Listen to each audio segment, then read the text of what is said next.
La charge mentale est un terme populaire pour désigner l'ensemble des choses que tu as à planifier, organiser, prévoir, penser à faire dans toutes tes sphères de vie. Si on avait à mesurer, à peser littéralement en livres, par exemple, le poids réel de ta charge mentale, combien ça pèserait, tu penses? J'ai un exercice tout simple pour que tu puisses avoir une approximation et peut-être prendre conscience de la lourdeur qui te pèse à tous les jours dans ta tête. OK? Donc, ce qu'on va faire, c'est qu'on va isoler chacun des éléments individuels qui sont inclus dans ta charge mentale. Donc, tous les petits éléments individuels que tu as à planifier, prévoir, organiser, penser à faire. On les isole un par un et on va leur attribuer une note de 1 à 3 en fonction de leur lourdeur subjective, OK? Donc, si c'est des choses que tu aimes faire en général, hein, c'est plus léger. On va lui donner une note de 1 livre, un poids de 1 livre. Si au contraire, il y a des choses que tu as faire, oh my god, que c'est tellement lourd quand tu as planifié, prévoir cette tâche-là, donne-lui une note de un poids de 3 livres. Et après ça, tu vas jouer entre les 1 livre, 2 livres et 3 livres. Et là, commence à calculer. Additionne dans une journée, dans tous tes environnements de vie, dans ta sphère familiale, dans ta sphère professionnelle, concernant l'environnement, ta maison, ton entretien. Additionne tous les petits éléments individuels qui pèsent 1 livre, 2 livres, 3 livres. Et là, essaie de faire une approximation. Combien ça pèse dans ta tête dans une journée? Écris-le-moi en commentaire. Prends conscience de ta charge mentale. C'est intéressant, hein? Clique j'aime pour me le faire savoir et en même temps donner un petit coup de pouce à ma visibilité sur les réseaux sociaux. Dans cette vidéo, on va regarder ensemble mes 3 règles d'or pour essayer de diminuer ce poids-là de ta charge mentale que mon exercice t'a permis de prendre conscience. Je suis Valérie Roy, psychoéducatrice spécialisée en santé mentale adulte. Donc, j'interviens auprès des adultes afin qu'ils développent des nouvelles stratégies d'adaptation, afin qu'ils retrouvent un état d'équilibre dans toutes les sphères de leur vie. Je t'invite à t'abonner à ma chaîne YouTube si ce n'est pas déjà fait, à me suivre sur les réseaux sociaux, Facebook, Instagram, LinkedIn, toujours au nom de Valérie Roy, psychoéducatrice, pour découvrir plein de capsules et d'outils complémentaires à ma chaîne YouTube. Pour commencer, quand on se rend compte qu'on a une charge mentale très lourde, ça commence à avoir des conséquences, hein, on a de la misère à réfléchir, on se sent envahi. Première étape, première règle d'or. Attention, c'est pas facile, t'es prête? Accepter le fait que tu ne peux pas tout faire en même temps.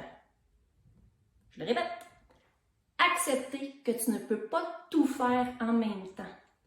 Parce que des fois, on se rend compte de ça, on est dans le moment présent, on est en train de faire une tâche, mais dans notre tête, on est déjà en train de passer à la tâche suivante. On n'est pas connecté dans le moment présent, donc on surutilise notre cerveau. On est tout le temps en train d'anticiper ce qui s'en vient, de penser à ce qu'on doit planifier, prévoir, organiser, ne pas oublier de faire. Et plus on se l'exige, bien là, plus on surutilise nos capacités cognitives. Ça, ce que ça veut dire, c'est notre capacité de réfléchir, de se concentrer, de prendre des décisions, d'être rationnel.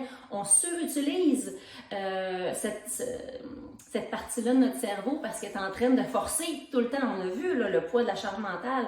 C'est l'équivalent de faire une grosse séance de musculation constamment pour ton cerveau. Il s'épuise. Et là, ce que ça fait, c'est que tu commences à oublier des choses. Tu commences à être un peu perdu. Là, qu'est-ce qui arrive? Ouh, tu mets encore plus de pression. Parce que là, effectivement, tu te confirmes que tu oublies des choses. Donc, tu pousses encore plus ton cerveau à tout faire en même temps, à ne pas oublier. Donc, c'est bien important. Accepte que tu ne peux pas tout faire en même temps. Donc, ça, ce que ça veut dire, c'est que tu dois revoir tes priorités. OK? Peut-être qu'il y a des choses que tu faisais à une certaine fréquence avant, que là, en fonction des changements qui se sont passés dans ta vie, peut-être que tu as eu des enfants, peut-être que tu as changé de poste au travail, ça te demande plus d'heures, puis là, oups, tu peux pas tout faire à la maison en même temps comme tu le faisais avant. Repriorise. OK? Analyse chacune des choses que tu aimerais pouvoir penser, planifier, organiser, faire. Et là, questionne-toi, est-ce que c'est toujours aussi prioritaire qu'avant? Peut-être que non, puis c'est correct. C'est correct. Après ça, ajuste par exemple la fréquence que tu vas faire telle ou telle tâche qui envahisse ta tête d'ordinaire. Réduis les fréquences. Sinon, tu peux déléguer également certaines tâches que tu avais pour habitude de faire tout seul avant. Tu peux déléguer, si tu as une famille, tu peux déléguer à des enfants peut-être qui sont plus vieux, qui sont aptes, qui sont fonctionnels. Tu peux déléguer à ton conjoint, ta conjointe aussi. Tu peux peut-être essayer de voir si tu peux négocier certaines tâches au travail.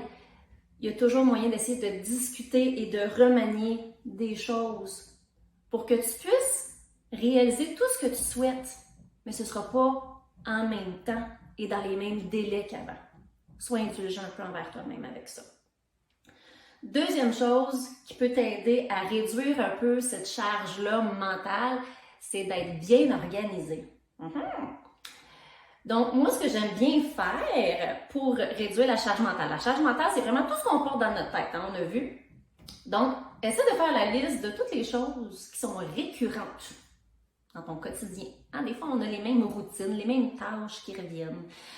Ça peut être les mêmes choses quotidiennement. Si tu as des enfants, Dieu sait, il y en a des choses qui reviennent quotidiennement. Sinon, ça peut être également concernant par exemple, les fameuses tâches ménagères. En général, ils ont comme une fréquence, une récurrence dans le temps. Fait que fais la liste de toutes ces choses-là qui reviennent et après ça, organise-les. Par exemple, dans un calendrier mensuel où chaque tâche est placée selon une certaine journée, à une fréquence que tu dis, bon là, encore une fois, on ne peut pas tout faire en même temps. Fait que tu vas jouer au niveau des fréquences des tâches ménagères peut-être ou au niveau des activités que tu faisais avant et tu les places dans ton calendrier.